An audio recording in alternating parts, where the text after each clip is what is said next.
Лавровый лист – это природный антисептик, который обладает противовоспалительными свойствами и имеет обезболивающий эффект.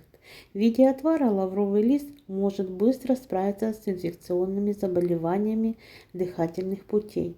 Например, отлично помогает при кашле. Благодаря своим полезным свойствам лавровый лист оказывает противовоспалительное и мочегонное действие на организм, помогает выводить лишнюю жидкость, также повышает иммунитет.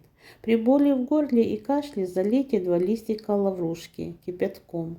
Можно пить уже через 4-5 минут. Лавровый лист можно хранить до 12 месяцев с момента его сбора и расфасовки. Лучше всего держать специю в стеклянной герметично закрывающейся посуде в сухом и темном месте. На срок хранения может повлиять повышенная влажность воздуха, перепады температуры, неприятные запахи и солнечный свет.